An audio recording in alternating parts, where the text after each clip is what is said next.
తగిన చర్య కోసం నివేదిక పంపిస్తారు. వీళ్ళపైన ఏం యాక్షన్ తీసుకుంటారు?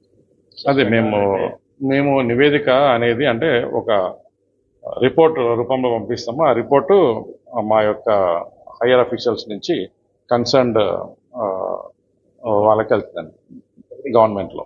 గవర్నమెంట్ ల్యాండ్ కన్వర్షన్ అయిందా ప్రైవేట్ కూడా? మీకు వచ్చిన రిపోర్ట్ ప్రకారం గవర్నమెంట్ ల్యాండ్ కన్వర్షన్ ప్రైవేట్ లో కన్వర్షన్ అయిందా? లేదు, ఇవన్నీ మేము వెరిఫై చేస్తున్నామండి. ఇప్పుడు కొన్ని డివిజన్స్ మా నోటీస్ రావడం జరిగింది. ఆ డివిజన్స్ అన్ని కూడా మేము నోట్ చేయడం జరిగిందండి. అది వెరిఫై చేస్తున్నాము. కొన్ని చెప్పాను కదండి, కొన్ని కోర్టు పరిధిలో ఉన్నాయి, కొన్ని ఉన్నాయి. కానీ ఇప్పుడు నేను అవన్నీ డిస్కస్ చేసి మీకు డీటెయిల్గా చెప్పలేను. బట్ చాలా విషయాలు మా నోటీస్కి వచ్చాయి. ఆ విషయాలన్నింటిలో కూడా మేము ఇన్ డీటెయిల్గా మేము రిపోర్ట్ పంపించడం జరుగుతుందండి వెరిఫికేషన్ చేసిన తర్వాత. కొన్ని అసైన్ ల్యాండ్లు ఏదో ప్రైవేట్ వ్యక్తుల పైన రిజిస్ట్రేషన్ చేసిన అదే కొన్ని నేను చెప్తున్నాను కదండి. ఇప్పుడు నేను అన్ని కొంచెం ఓపెన్గా కొన్ని అన్ని నేను చెప్పలేని పరిస్థితి ఇప్పుడు, ఎందుకంటే it's too early to say anything. ఇప్పుడు వాటిలలో కొన్ని మాకు ఇన్ఫర్మేషన్ ఇంకా తీసుకోవాల్సిన అవసరం కూడా ఉంది. ఇప్పుడు ఆ ఇన్ఫర్మేషన్ వచ్చిన తర్వాత ఆ రిపోర్ట్ అంతా కంప్లీట్ అయిన తర్వాత నేను చెప్పగలుగుతాను. కొంచెం అర్లీ అనమాట కొన్ని విషయాల్లో చెప్పడానికి.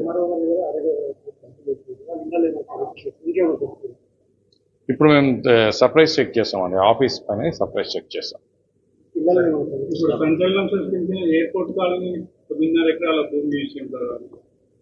ఇప్పుడు మా నోటీస్కి వచ్చిన కొన్ని డేవియేషన్స్ వరకు నోట్ చేసామండి. ఆ డేవియేషన్స్ ప్రకారము వాటిని ఇంకా ఫర్దర్గా ఎంక్వైరీ చేసి ఆ కన్సర్న్ డాక్యుమెంట్స్, కనెక్టెడ్ డాక్యుమెంట్స్ అన్ని కూడా కలెక్ట్ చేసి రిపోర్ట్ అనేది పంపించడం జరుగుతుంది. చాలా డాక్యుమెంట్స్ మేము జిరాక్స్ కాపీస్ అన్ని కూడా కలెక్ట్ చేయడం జరిగిందని అవి సీజ్ చేయడం జరిగింది. ఇప్పుడు ఎవరెవరి ప్రమేయం ఉంది ఏంది అన్నది ఫర్దర్ ఎంక్వైరీలో తెలుస్తుంది. అది అయిన తర్వాతనే నేనేమని చెప్పగలుగుతాను. ఈ స్టేజ్లో నేనేం చెప్పలేదు. థ్యాంక్ యూ అండి.